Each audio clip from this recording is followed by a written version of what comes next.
Today we're going to look at legs. Very important part of the anatomy because they're connecting us through our feet to the planet. And many people are struggling with problems in their legs. So I'd like to look at legs. Let's begin by looking at varicose veins. Varicose veins usually has an inherited factor, but remember, genetics loads the gun, but lifestyle pulls the trigger. So what can we do for varicose veins? Well, there are a few things that will compound or make varicose veins far worse. And one is if you're carrying extra weight. So if you're carrying extra weight, one of the easiest ways to lose weight is to eat breakfast like a king, lunch like a queen, or supper like a pauper. It's to start exercising every day, balance the hormones with the Anna's Wild Yam cream, go to bed early. If you stay up late, you're going to get hungry. That's one of the easiest ways to lose weight. And get the carbohydrates right down. Eat a lot more fibre, much less carbohydrates. So losing weight's important, but also constipation. And a lot of people don't even think of this aspect. But when the bowels are not working properly, there's extra weight in that area taken by the legs. Dr. Kellogg said 3 intakes of food a day should equal 3 evacuations a day. So make sure you're evacuating every day, and you can ensure that by drinking adequate water, by eating a plant-based diet, by exercising. We're getting back once again to those 8 laws of health. Also, and we talked about this in the poultice demonstration, castor oil compresses on the abdomen. That penetrates deep and can help to encourage the colon to start working regularly. Being on your feet all day. Our legs don't like it when we're on our feet all day, especially when it's on cement. Be also very mindful of your footwear. Now, these little sandals that I'm wearing at the moment, they're by a foot doctor and his wife, and they're called Saving Soles, S-O-L-E-S. And they've been carefully designed to shape to the foot to be incredibly comfortable. I always make sure that my feet are on natural fibre. The biggest pores in the whole of your body are on the soles of your feet. And so my feet are on leather, and they are very comfortable shoes, so I can stand in these shoes for quite a long time. I probably spend more money on my shoes than any other part of my dress because I'm standing up for quite a long time when I'm lecturing. But standing for long periods, I mean, there are some people who are maybe in an office behind a desk serving people, and they can be on their feet all day. They need to be very careful on the shoes that they're wearing. But if someone has varicose veins and that's their job, my suggestion is to find another job. My suggestion is that you've got to get away from standing on your feet all day because that is putting a lot of pressure on your legs. Exercise is very, very important to move the blood and the lymph through the legs. Our venous system is the system that takes blood away from the extremities back to the heart.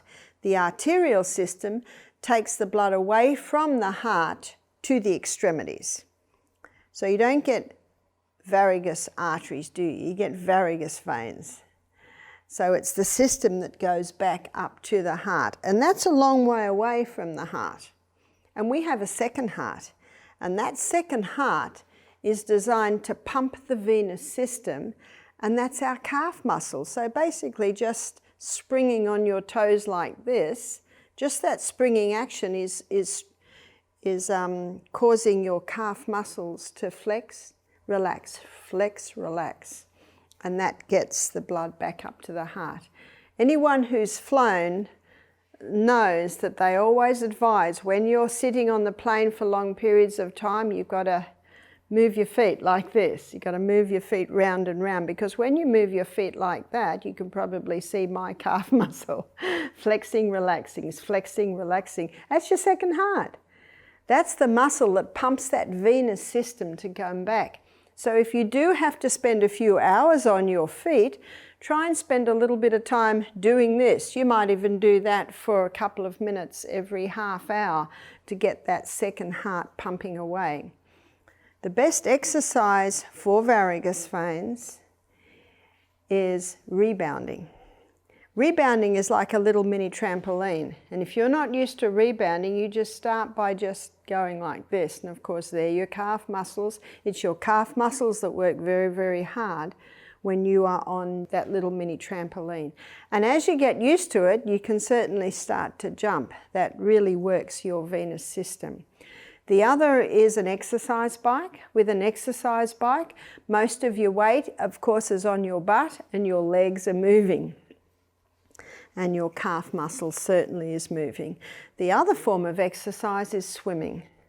When you're swimming, your feet are going like this, and when your feet are going like this, your second heart, your calf muscle is pumping away. So they're the three types of exercises that are the most important with varicose veins. You can do some gentle walking, but not long walks, not hour-long walks. Because when you're walking, all the pressure again is going on your legs. Ideally, not running. A lot of joggers today are designed to encourage heel striking when you run. That's one of the worst things for the veins. If you do run at all, it should be on your toes, because your toes are designed to take the weight. Your toes are designed to have like a cushioning effect, a shock absorber type effect. Ideally not running, but if there is any running, ideally on your toes. When we walk, we always heel strike. Of course we heel strike, but when you're running at all, it must be toe striking. Toe striking strengthens the arch. Toe striking causes a cushioning and a shock absorber effect when you come down. So if you do skip or anything like that, it's not the best with varicose veins. You can do a little bit of it, but it must be toe striking. So let's have a look at how you can turn around varicose veins. Or when I say turn around, I'm probably talking about managing. So number one, weight loss. Take steps with weight loss. A common call or a common email that we get 6 weeks after attending the health retreat is 10 kilos lost. That's 6 weeks. That's 20 pounds. That's pretty good.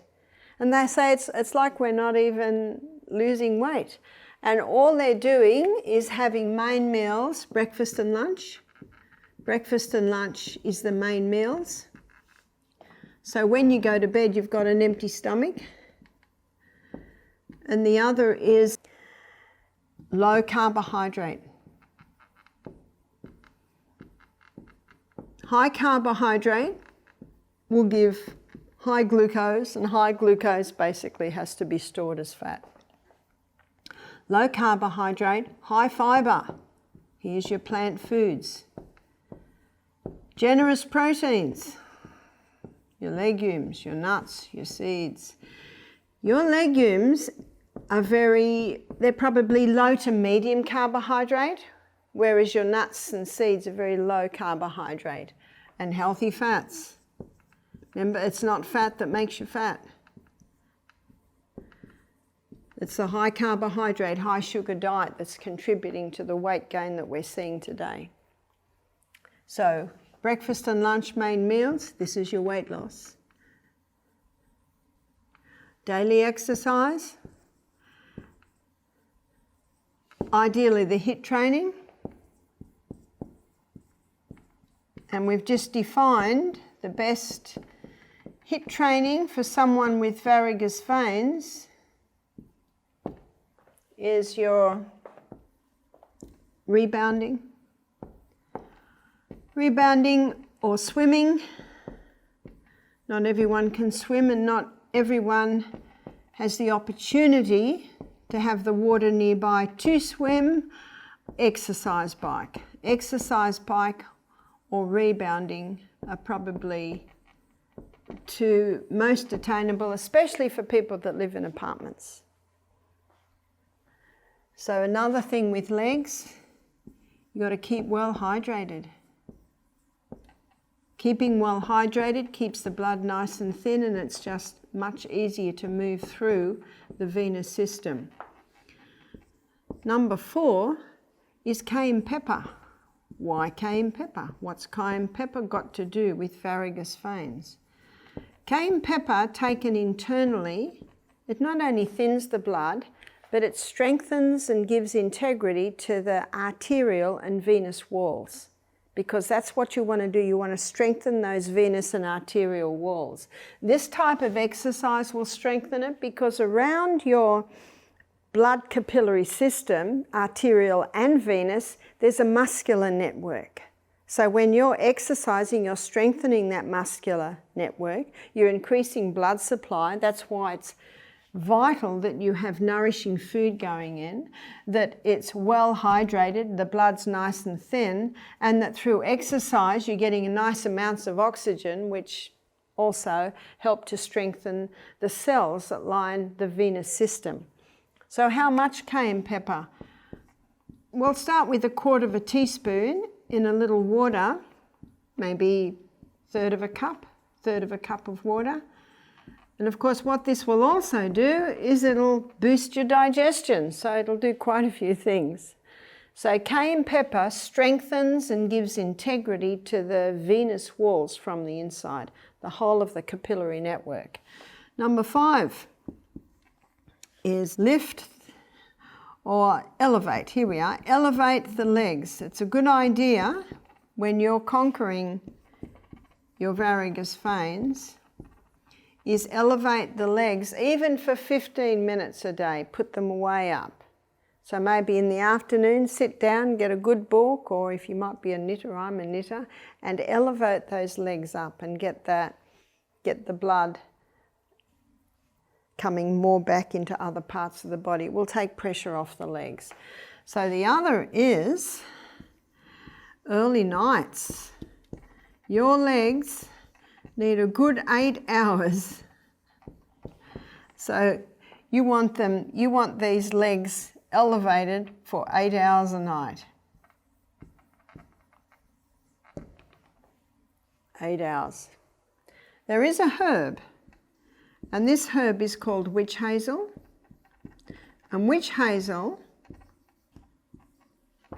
is a herb that is able to constrict the blood vessels. So it pulls those blood vessels back nice and tight. And so when the witch hazel cream, you can buy it as an ointment, a cream, when it's applied to the legs, it helps to constrict or pull them in. And whenever the legs are painful, you can do an ice massage. And what ice massages do is they greatly reduce the inflammation, and if you can reduce the inflammation, you reduce the swelling and you reduce the pain. Most pain is due to inflammation. So maybe you've been on the legs longer than you should have been. Maybe the footwear is not the great. Maybe it just happened you're on the cement all day. You've had a long day, you didn't have a good night the night before, and they're aching. Well, elevate them, and while you're elevating them, just massage with ice.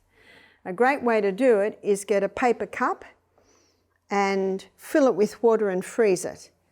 And then when it's frozen and you need it, you peel the top bit off, and then the base of it, you can hold on to that and you can massage, give a nice massage to the legs. Give a nice massage to the legs, then maybe apply the witch hazel cream and you can get relief that way. Whenever they're sore, you need to deal with that, because that's the body saying, I need you to do something and I need you to do something now. So do it. But also investigate why they are so sore. I need to get new footwear. And we'll put this up here. This is number 9, is we'll just say good foot. Good fitting shoes. Please spend the money. So these little shoes that I have on right now, they might look little and light, and they are, and they're very comfortable. Yeah, I probably paid nearly $200 for them. So I pay that much money for good shoes because it's worth it. It's well worth the money that you will use to buy good fitting, natural fibre footwear. That's vital. We have seen many people be able to manage their varicose veins, bring it under control by just implementing these simple things. And the last one is no long-term standing. In other words, you should not be on your feet hour after hour after hour. That should not be. If you've got varicose veins and that's your job, you've got to get another job. Because you will never completely conquer your problem if you're going to be on your feet for long periods of time. So that's the good news. The body has the ability to heal itself, and when you give your body the right conditions, even varicose veins can be managed.